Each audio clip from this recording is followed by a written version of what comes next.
Muhammadur Rasulullah. Al-Fatihah.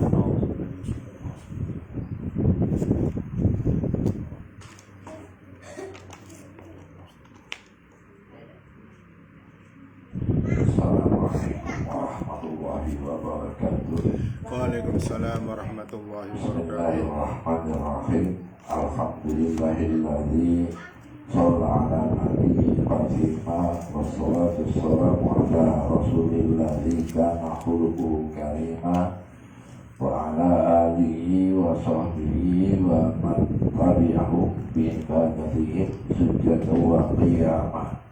Amma ba'du, ya ayyuhal mujahidun wal mujahidat rahimakumullah, usikum wa nafsi bisaqwallahi wa qadar taqwa.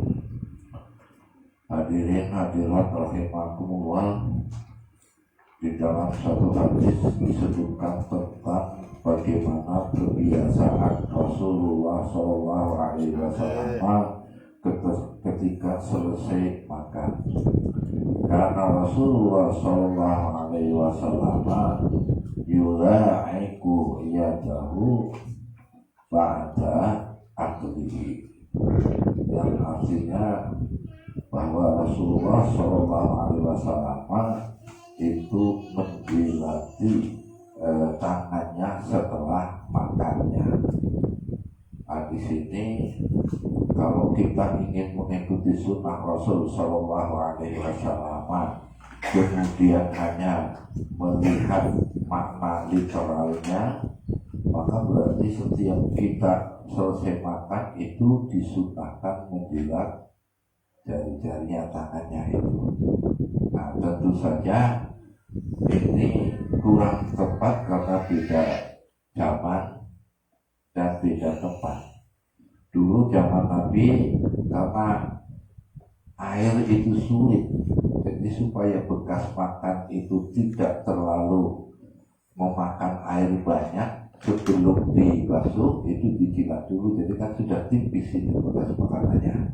Nah, ini beda zaman. Nah, sekarang air mudah, apalagi tempatnya di Saudi memang air sulit, di sini air mudah.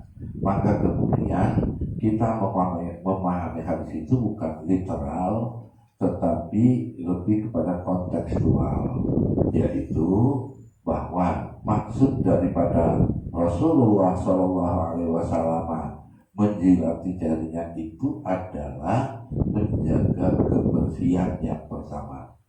Jadi supaya habis makan itu tidak langsung dilap ke baju, itulah. Jadi supaya bersih, maka dijilati baru kemudian dibasuh. Itu yang pertama. Yang kedua, kalau kita kaitkan dengan hadis yang lain lagi, Rasulullah SAW pernah bersabda bahwa makanan kita hendaknya dihabiskan, sebab kita tidak tahu dari makanan itu mana yang mengandung berkah. Jadi katakanlah kita mengambil nasi sepiring. Dari nasi sepiring itu ada yang mengandung berkah, ada yang tidak mengandung berkah. Kalau kebetulan yang kita makan itu yang tidak mengandung berkah, sedang yang sisa yang dibuang itu yang mengandung berkah, kan menjadi sia-sia. Maka hendaknya kalau kita makan itu dihabiskan, jangan disisakan. Nah ini kalau misalnya, tapi kan kalau kekenyangan juga nggak enak perut kita, maka ya kita lihatlah di samping kita istri atau suami yang bisa menghabiskan makanan tersebut, jangan sampai terbuang. Tapi memang orang sekarang juga mengatakan, loh, saya tidak membuang nasi, loh, saya itu menganggap ini rezeki ayam. Jadi kemudian nasinya dikasihkan kepada ayam. Jadi katanya tidak mubazir. Tapi yang jelas Al-Quran juga menyatakan tentang mubazir ini, innal mubazirina kanu ikhwana syayatin, bahwa orang yang mubazir suka berlebihan, makan lebih, itu yang mengandung mubazir itu menjadi teman setan.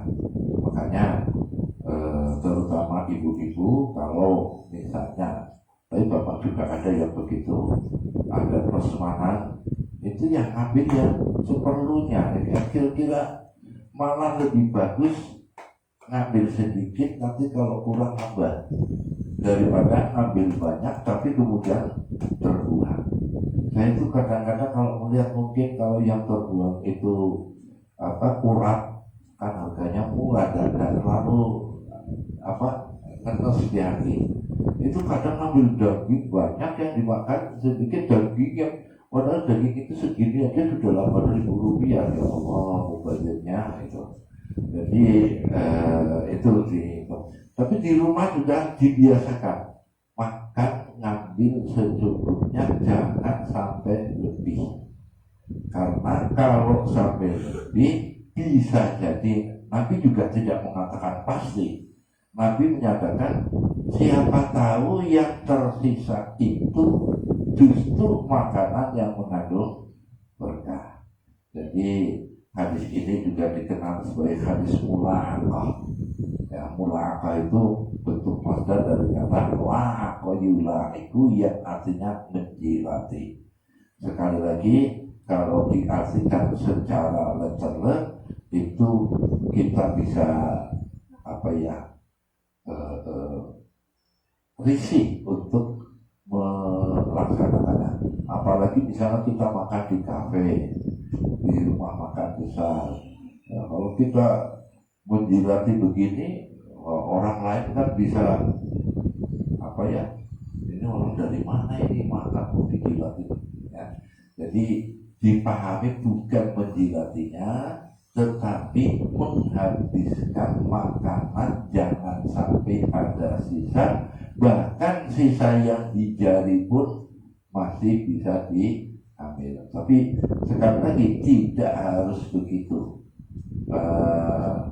Makna dari hadis itu adalah yang pertama tadi menjaga kebersihan, yang kedua menjaga jangan sampai makan tersisa.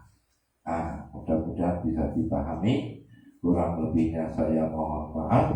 Wallahul muwaffiq ila aqwamit thoriq. Wassalamualaikum warahmatullahi wabarakatuh. Waalaikumsalam warahmatullahi wabarakatuh.